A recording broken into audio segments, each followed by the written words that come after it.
everybody. Welcome back to Talk with Coach, the podcast where we deep dive into the realms of sales, leadership, and personal growth. I'm your host, Becca Goldsberry, an elite sales and leadership coach representing Southwestern Consulting. I am thrilled to embark on another insightful journey with you. Whether you're a seasoned professional aiming to sharpen your skills or an aspiring leader hungry for knowledge, this podcast is your compass to success. Join me as we explore strategies, tactics, and mindset shifts necessary to thrive in a competitive landscape of leadership and sales. Get ready to unlock your potential, seize opportunities, and conquer challenges like never before. So buckle up and let's embark on this transformative voyage together. Welcome to Talk with Coach. So today, it is my privilege to have this guest on, and she is somebody that I have loved getting to know over the last couple of years. And we actually met at a networking event. Go figure. Have you guys noticed a theme on my podcast? If they're not coaching clients that I've enrolled, coaching clients I'm coaching, they are people that I am networking with, building relationships with, because to me, they're very important in business. So I met this amazing woman at an event by that I was invited to by Rebecca Simon, and it was the Pass the Torch event for women here in Indianapolis, a little over a year ago. And right then, we knew we were going to be friends because this other Rebecca and I just connected. There's three Rebeccas. So when Rebecca, and Rebecca are together, it's the Rebeccas. And everybody knows to kind of watch out because we're going to cause some kind of mischief when we are together. Right. But I want to welcome Rebecca Johnson to the podcast. Rebecca, welcome. Thank you so much, Becca. And it is truly a pleasure to talk with you. Yes, I cannot wait. So you guys, Rebecca is the owner of Golden Heart Indy, and she was actually made her way through the ranks in education for over 15 years and just finishing 2 years as a building level principal. And we'll have to ask her what all that means. But leading, that through the pandemic, she realized that there was a huge need in the community that was not being met. And so Rebecca is very passionate about elder care and watching the various levels of care that were available to her mother-in-law. I can't wait to just dive into her story and to share it with you guys today. But welcome, Rebecca. I am so excited. Thank you. So I would love for you to share with everybody how you got, okay, so you started in education, right? So what is a building level principal? I have no So, clue what that means. yeah, so a building level principal is a principal that is in charge of the entire building. So when I was a principal, I was the principal of an elementary school, which means I was in charge of 750 humans every day. And That's a lot of humans. it is, yes. So we had first through sixth grade in the building, and then I had over 50 staff members as well. So it was a large undertaking. Obviously, that wasn't my first leadership opportunity. I was a teacher for several years, and then I was a Title I teacher, which means I worked with small groups, which made me really interested in becoming an instructional coach, which was actually my favorite position. Mm, As an instructional coach, I was there for 5 years, and I was able to work with both teachers and children to help improve the instruction in classrooms. Then I was an assistant principal for 2 years, and then principal for 2 years. So you literally worked up the ladder. I did. You Yes. did. So you were a principal during COVID, right? Yes. What was that experience like? It was so disorienting. It was nerve wracking. I mean, we were planning a carnival actually with our school, and it was the next day. So we had everything ready, and all of a sudden, I was told all principals need to report to central office immediately and that's it. And so we went and we were told that we were shutting down, that all the teachers had about 30 minutes after the school day was over to get everything that they needed, and that we would be leaving the building, not coming back for at least a week. And that nobody would be permitted to come back into the building. And even once we were permitted to come back in the building, they had to sign up for slots of when they were able to come in. So it was, I mean, it was so disorienting. Everybody was scared. Nobody had any idea what was happening. Um, there was just the unknown, and it was terrible because the carnival was canceled, and all that hard work went down the drain, and it was so difficult. There was just so much unknown, and I was the leader, so I was supposed to have all the answers, and I did not have the answers. I will tell you. I was going to say, what did that feel like not having all the answers? Because they weren't giving you guys answers at that point No, either. no, and we really thought so. We were going to do spring break, I think, in a week. I'm trying to remember because it was a couple years ago, but we were supposed to be in spring break for a week. So we thought after spring break everybody was going to come back, and then turns Yeah. out we didn't come back. I mean, I came back to the building, but the teachers were teaching from home for the rest of the year, and initially it was not even live feed instruction. It was just giving them, packets that they could get either print or on their iPads. Now, thankfully, we were better suited than a lot of schools because we had iPads that we used regularly. Okay. And so they were able to do a lot of digital instruction that Mhm. way. But still, I mean, it was literally changing day to day, and we just had no idea. So I actually had weekly like gather meetings where we had a massive Zoom. I had like 70 people on a Zoom, and I would just give them every piece of information that I could tell them about what to expect, answer as many questions as I could, asked questions. They were asking me questions, and I would take them to the administration because it was literally day to day, week to week. It was so scary. Wow. How did you make the transition then to Golden Heart? What did that look like? So, working through COVID, and then even coming back, it just wasn't, I was really burned out. I felt like I needed to change. And at the same time, during this time, we were having a lot of personal issues. And part of that was we were caring for my mother in law, and she had fallen. And so she had to be in a rehab. Well, unfortunately, she had pretty progressive dementia, and she really didn't remember that we were coming to visit. So she got COVID. Unfortunately, she gave up. She just didn't want to fight. And so we lost her in April of 2021. And so this was at the end of when I had decided I was going to step out of being a principal. And so this opportunity came up for us to start Golden Heart, and I became very passionate about helping other people understand what options they have, because I did not want anyone to lose a family member because the family member felt lost or not heard or not advocated for. Because I truly believe, had things been different and we knew what we know now, that she'd still be with us. But I can't think that way. I don't Right. want to feel regret, but I do. And I am passionate about making sure that nobody else loses a family member like we did because they don't feel like they have a choice. I love that. So how did you find, and Golden Heart's a franchise, is that correct? Yes, that's correct. Okay, how did you find that company to work with? What made you choose Golden Heart? Well, I mean, it's all in the name, right? So Hmm. it's about just making sure that we lead with our heart and making sure that we're passionate about helping other people. I loved the mission statement of the company. I loved the leadership. I mean, one of the leaders in the company is named Golden. So if that doesn't tell you anything, That's they pretty just are so passionate about advocating for seniors, and um, I am so thankful that we found them because I have no regrets. They have been incredibly supportive.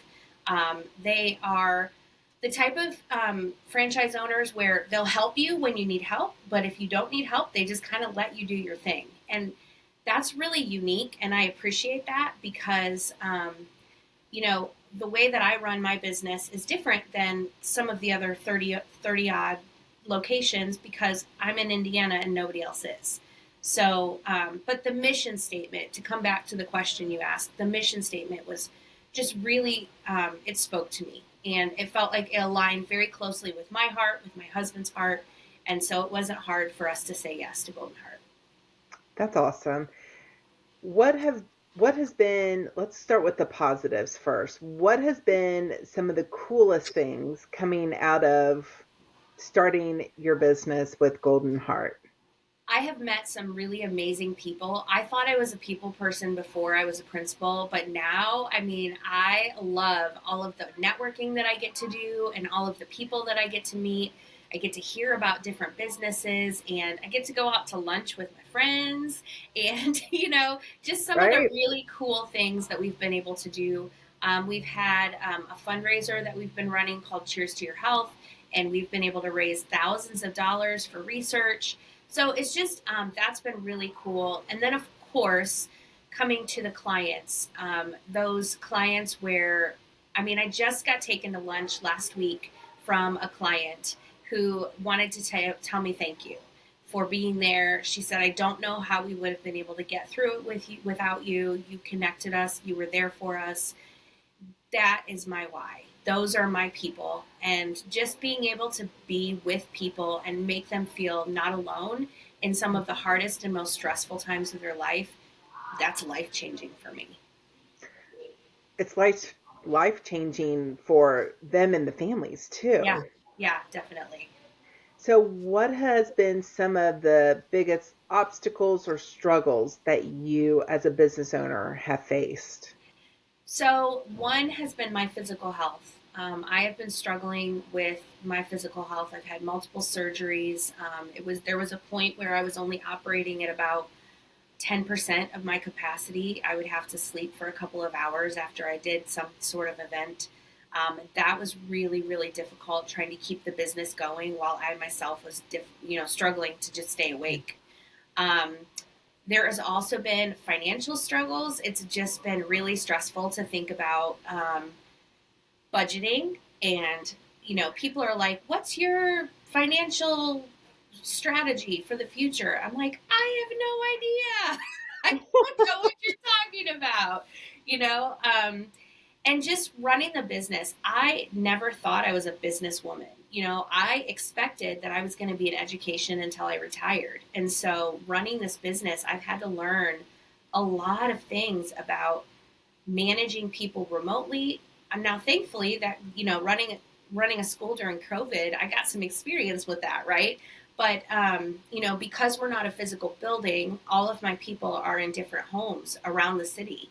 And so that's been really hard. I've put 80,000 miles on my car in 2.5 years, just driving from place to place to make sure that I'm monitoring.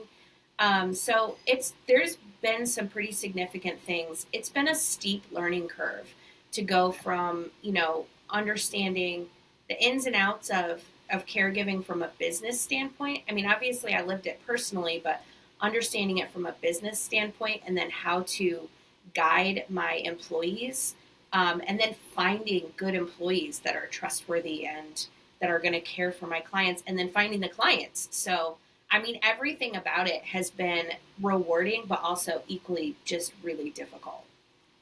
How do you approach recruiting and hiring? Because so many leaders and business owners are thinking, yes, Rebecca, tell us more, like, because that is one thing that so many leaders struggle with is finding good help these days. What has Some of worked for you? Yeah, so some of my best help has actually come from referrals from my current caregivers.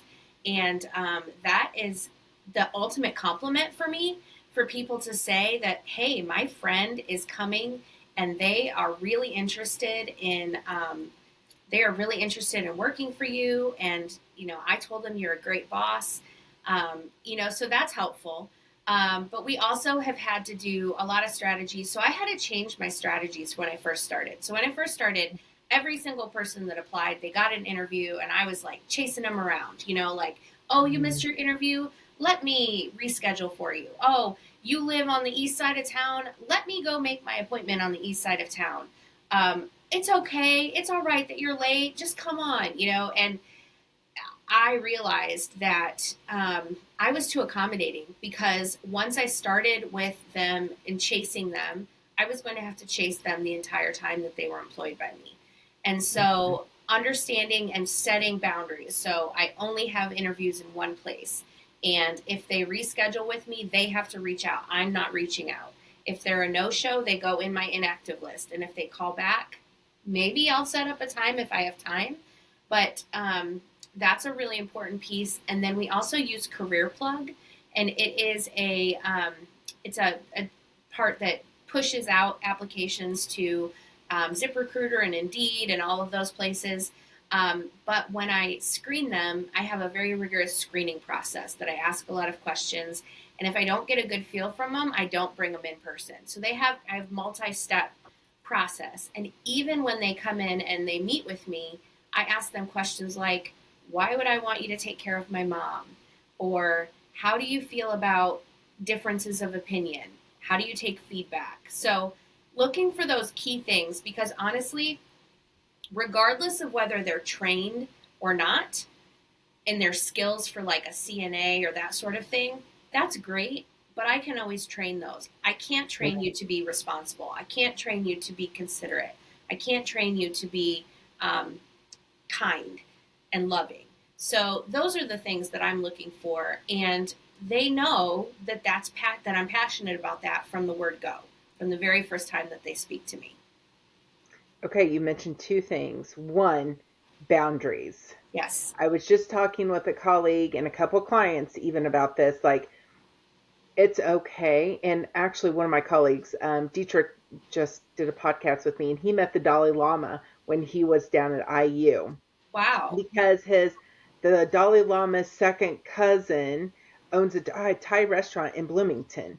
And so who knew, right? Right. But so Dietrich met the Dalai Lama, and that was one of the things that Dietrich had asked. And one of the things he's like, the Dalai Lama was like, you have to be able to take care of you. Mm-hmm. You come first. If you don't take care of you, you basically can't take care of anybody else. And Dietrich was telling me, he goes, think about when we're on an airplane. Yep. And they're giving you the instructions for if the oxygen mask falls off, what do they tell you to do first? Yeah, you have to put it on yourself. You put it on yourself first, everybody else later, right? Yeah. He's like, because if you don't take care of yourself first, there's no way you can take care. So I love that you said that. And boundaries are good, expectations are good, which leads into when you're hiring. I am so proud of you, because I've seen you from the very beginning where you were chasing people, and I'm like, no, don't do that. Like, set boundaries, because your retention now of your team is amazing, and everybody wants to work with you because of the culture you have built. So thank you. I am so proud of you on that aspect. Thank you. So huge. And I mean, it's got to save you so much time in your calendar. Yes. Because you're not chasing everybody else around. It really does. And speaking of calendar is another big stress for me. And we've talked about that. Yeah. Yes, we do. We do. Yes. I love that. So what is, speaking of calendar, and I'm sure everybody's going to relate with this, what are some of the things that either eats up way too much of your time, or you're not giving enough time for that in your calendar? I think in the nature of my job, I can be very wrapped up in just putting out fires, chasing the next thing, the email that pops up, the phone call that comes, the text message that comes through. And I lose track of my focus of what needs to get done for that day. And then I get to the end of the day and I think, oh my gosh, where did my day go? I have no idea, because all I did was what? I chased around people, I answered phone calls, and I did get a lot done, but there was no focus to it. And so I think for me, one of the biggest time sucks is anytime I get So, as a business owner, and especially having multiple clients and multiple caregivers, um, I get a lot of communication a day, emails, text messages, that sort of thing.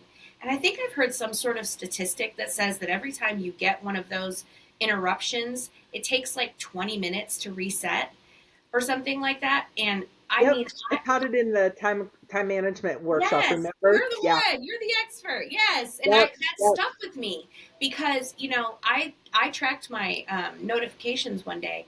I got upwards of 400 notifications in a day. And so that is just really difficult for me because the thing is, I can't put them on do not disturb unless I have someone else that's answering them because they could be a life changing emergency. It's not like, I work a normal 9 to 5 office job where somebody's life is not counting on me answering a text. So now, thank heavens, I have an assistant. And so for things like this, where I'm talking to you and I don't want to be disturbed, I have my phones on, with her. And so she's responding to referrals, questions, emails. And emails are things that I've realized I can turn my emails off for a minute because emails are not going to be life changing emergencies. I can come back to them at a later date. So that has been something that I'm working on. I'm not great at it because Yep. I'm one of those types of people that doesn't like to have the notifications on my phone. It stresses me out. So I've just shut down my email, during different times. I try to set those boundaries, and so those things have been super helpful because the notifications, they are horrible. And then when I go on social media and I go on with the greatest intentions to network and post things and pictures and that sort of thing, but then the time suck happens because I'm scrolling instead of posting, and then Yep. I look up and I've wasted 20, 30 minutes, an hour just scrolling. So those are two really big things that I've had trouble with. I am glad you brought up that study. So it was UC Berkeley, and they did a study, and one of the professors found that for every task that interrupted you and you did that task, it does take away 20 minutes from your calendar. So I actually had a coaching client that says, oh my gosh, I literally, because I made her count how many times she got interrupted by her team that was unnecessary. It wasn't urgent, it wasn't important. They could have emailed and she could have addressed it before she went home and it would have been fine. There was 7 that day. She's like, that's 140 minutes. That's Mm-hmm. 2.5 hours basically that I lost in my day because of all the interruptions. And she goes, actually, and some of them probably lasted longer than 20 minutes. She goes, maybe a few of them maybe only lasted 10, but most of them probably, she goes, took probably 25, 30 minutes. Mm-hmm. Right. So I'm so glad you brought that up because that is something every leader, every business owner, we all face it. Like, how do we set those boundaries and expectations, delegating, hiring assistants? And so I tell people, everybody's like, is there a magic number for when to hire somebody? And I believe this because I was told this and it was something I was kind of lived by. But when you start making 8,500 a month, you can start with a part-time assistant. Like if you make that a month, especially if you're in commission or if you own your own business, that's when you can hire somebody for a few hours at least every week to get you started and get you going because you don't need to do some of that stuff. Yeah. So, yeah, great point, Rebecca. Well, thank you for teaching it Great to point. me because it stuck in my Hey, head, and I was like, I've got to do good. something about this. Something has to change. Yes. And so I know that you are very involved too in networking. It's how you and I met, and it's how we both talk about how we grow business because we love working with friends and friends of friends and just introducing amazing people to each other. So, and I know you're involved in two amazing networking um, th- um, groups that I've been a part of, been able to interact with. So let's start with Evolve. I think Evolve is such a cool, such an amazing group of women. So share Yeah, with us about Evolve. I love my group of Evolve ladies. They are like my sisters. I go every week and feel so much refreshment and excitement when I get to see them.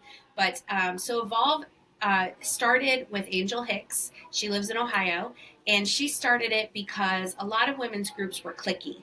And you just, you had to be the right person or in the right group or do the right thing to be able to be a part of the team. And she just didn't like that. And so she started Evolve because she wanted it to be inclusive, empowering, and encouraging for women. And we started in Carmel. So we meet in Carmel at Lauren and Mari Mexican Grill every Tuesday. Originally, when we started, we only did it once a month. And we found that if people missed, we would not see them for 2 or 3 months, or maybe they wouldn't come back. And we just thought we've got to have a better solution to this because, if you miss 1 month, then that means I might not see you for 2 or 3 months. And how do we build authentic relationship that way? And so I made the commitment with my team. And I have a team of 3 other amazing women, and we are the leadership team. We made the commitment that we would do Evolve every week. We would do an experiment. We were the test subjects, if you will, to decide if it was going to be beneficial. And we love it. So the format is the first and fourth Tuesday of the month. We get to do professional development / workshops. So when you came and you spoke and we did some time management, Mhm. that was professional development. And then we've done, creating a vision board, learning how to use Google My Business, LinkedIn, giving each other reviews, that sort of thing. So those are the things that we do on like the first and fourth Tuesday. The second Tuesday of the month, we get to have one of our members that shares with us something that they're working through in their professional life. And then we have breakout questions where we just really, understand what they're going through and then think about how we can apply that to our lives. And then the third Tuesday of the month is fun. We've done things like we did a virtual scavenger hunt this last time, where one of the questions was play a YouTube video of a song that you listened to in high school. And so they would hold their phone up and they're listening to some of those fun songs. We did Two Truths and a Lie. We've done bingo and speed networking, just fun ways to get to know each other. But one really important part that we do is at the beginning of the meeting, we get to introduce ourselves and who we are. We get to tell about our business. At the end of the meeting, we get to ask, how can we serve each other? Who do you need a connection to? And so those are really important pieces. So even though we're having fun or we're doing workshops on our business, we're also growing and connecting each other with our trusted connections. And it's, we have an average of 10 to 15 women every week. So it's not a huge group, but honestly, I don't know that I want it to get huge because I want people to feel that connection and that intimacy to be able to be, vulnerable and get to know each other. So I it's love it's that. wonderful. It is such a fun group. And I had so much fun, talking about time management with everybody a few months ago. That was just a ball because a lot of them are like, oh, yeah, I really need to work on Yes. on that piece. They're like, Yes. yeah. There was a lot of ouch moments, as Uh-huh. one of the ladies told me. She goes, okay, that was painful, but it was so good. So Yes. I love it. And I know the other group as well. I also done a workshop as well, and that's the ABWA. Mm-hmm. Yep. So Yeah. ABWA stands for American Business Women Association. It has been around for over 70 years. Our particular chapter is the oldest chapter, I believe, in the country. And we just celebrated, I think, our 73rd anniversary, maybe something like that. And so it is made up of women, and there are chapters all over the country. We actually have 5 or 6 that are in Indiana and Ohio, in the close by, and it's a completely different format and it's a different group. So the Evolve are small business owners, entrepreneurs, that sort of thing. American Business Women Association are people that are just professionals. And then we also have quite a few in our chapter that are retired. And we have one member that has been a member for 52 years, which is just amazing.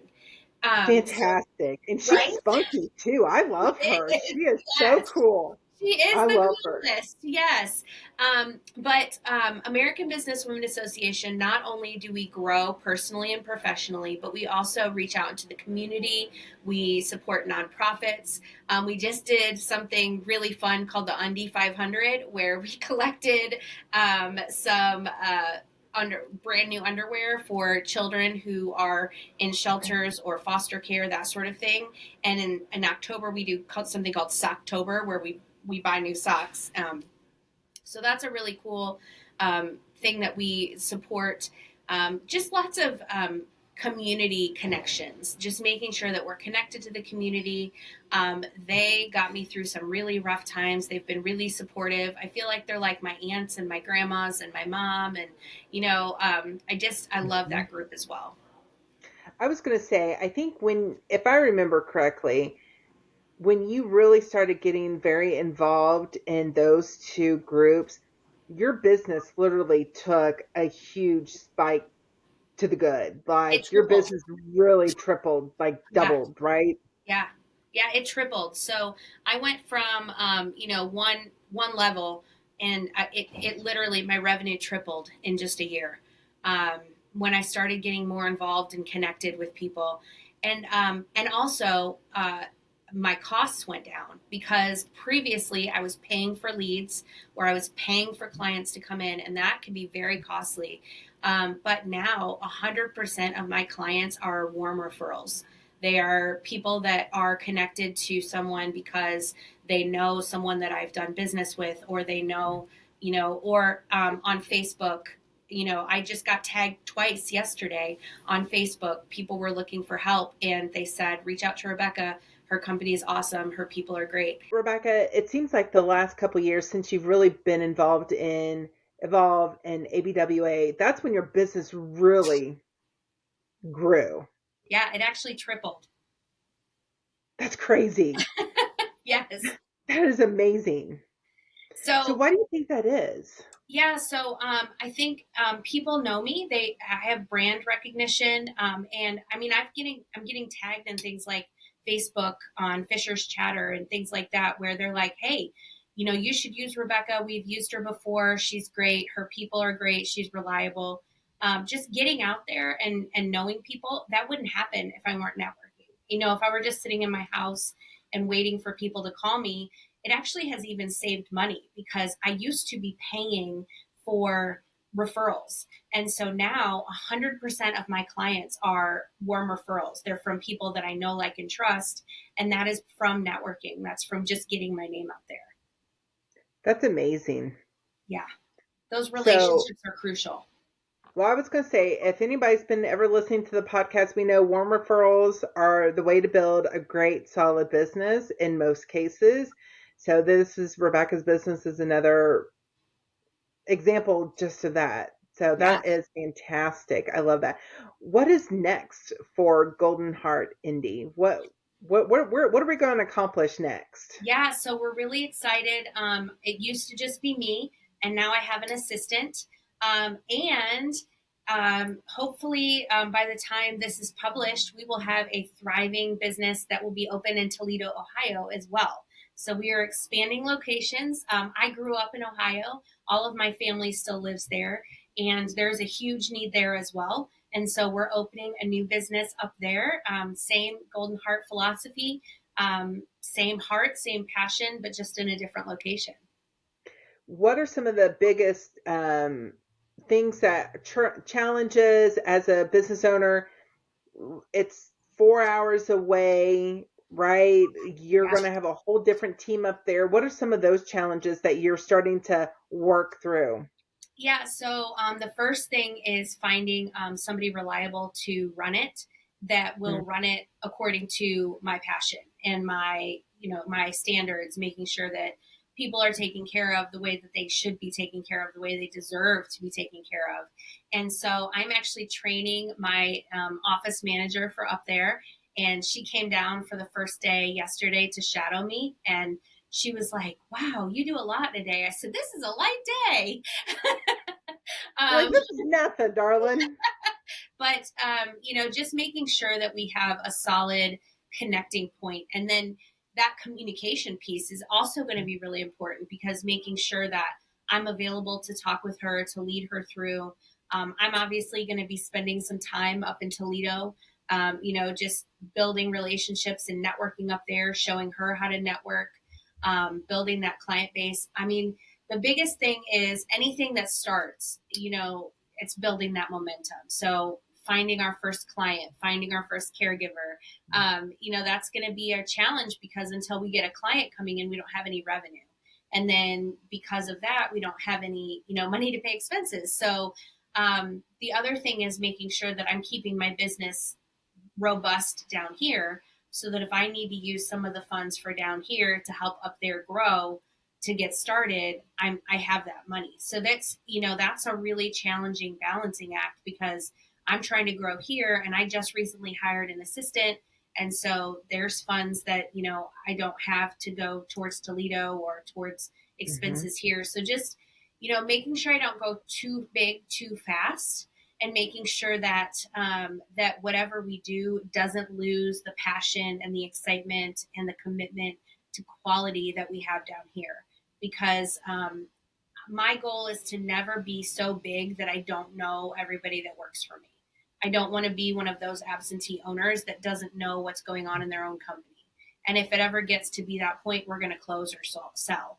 So, my commitment is making sure that everybody is knows who I am. And I'm not one of those people who are like, oh, corporate's coming. Well, I don't want that to be the case. I want them to know that I'm an integral part of the business, even up in Toledo. So, what are you going to do differently in Toledo to get those first few clients that you didn't do here in Indy right away? So, the first thing that I'm going to do is I'm going to be really choosy about the networking that I do, because as you know, the whole like spray and pray method is not the most effective method. Yeah. So really doing research on where the greatest places are, where the needs are, that sort of thing. And then not over promising and under delivering. I don't know that I actually did that, but I got close. I don't want to expand so much that we accept just anyone. I want to make sure that it's actually the right fit. So I don't want to put anybody in a position where we have to part ways because it really wasn't the right fit. And I just said yes because I needed the money. I don't ever want to operate from a money standpoint, ever. The other piece is just understanding what I've learned as a business owner and applying that. So not chasing caregivers. I really don't want to have to pay for referrals if I don't have to. Mm-hmm. Going slow about where I'm signing up. So when I first signed up for the indie business, I signed up for every single thing that the franchise told me that I should be a part of. Social media manager and subscriptions that I'm still having to be a part of, even though they're not serving me. So just being really judicious about what resources that I'm going to use and pay for, so that they make sense and that they have a good return on investment. And I did not understand that term until I started running a business. ROI, everybody, ROI. Are you Yes, getting your good ROI with right. whatever you are spending in your business? Yes. Yes. Such good stuff right there, Rebecca. Like, I am so excited for you because I know this time it's going to be very strategic for Yes, how you start up in Toledo. It's going to be absolutely. awesome to see how that all comes about too. So if you are a nursing home, a doctor in Toledo, anybody knows anybody in Toledo, we'll leave Rebecca's information down below so you can connect with her, or even here in Indy if you've got a need for your family here in Indianapolis as well. So, Thank you. okay, Rebecca. So my last question I always ask everybody is, what is the funniest story you can share with us about you while growing up? Oh gosh. Well, one of the funniest, probably one of the more embarrassing moments, but now it's pretty hilarious. So growing up, we always went on ski trips.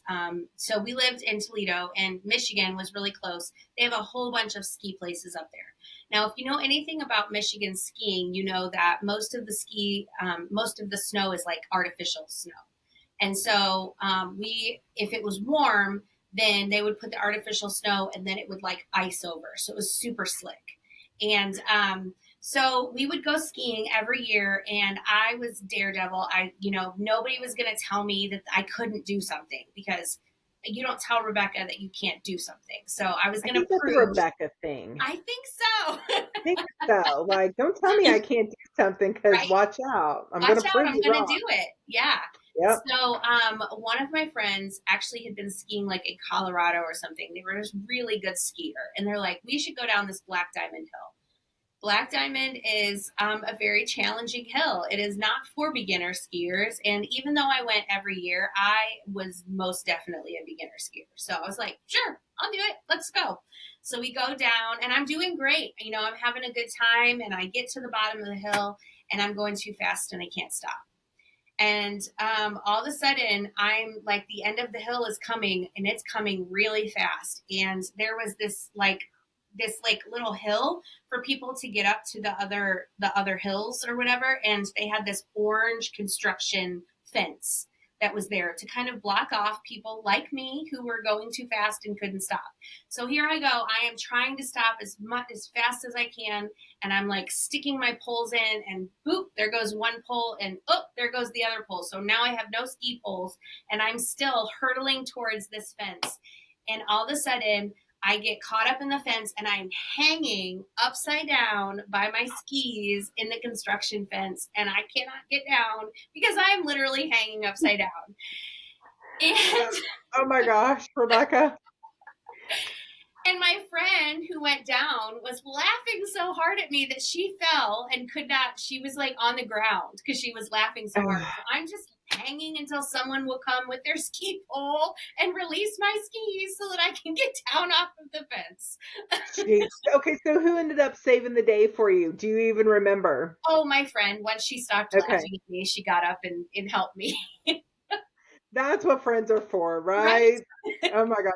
That sounds something like I would completely do myself right 100%, there. yes. Yeah.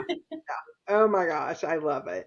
Oh, Rebecca, thank you so much for joining us today. I appreciate your insights on starting a new business, a franchise, growing, the ins and outs, the learning pains and the joys, and how you love to serve your clients. I am just so excited for how many more families you guys are going to be able to serve, not just here in Indy, but now Toledo. And then you never know what may happen down the road too. Yeah, who knows?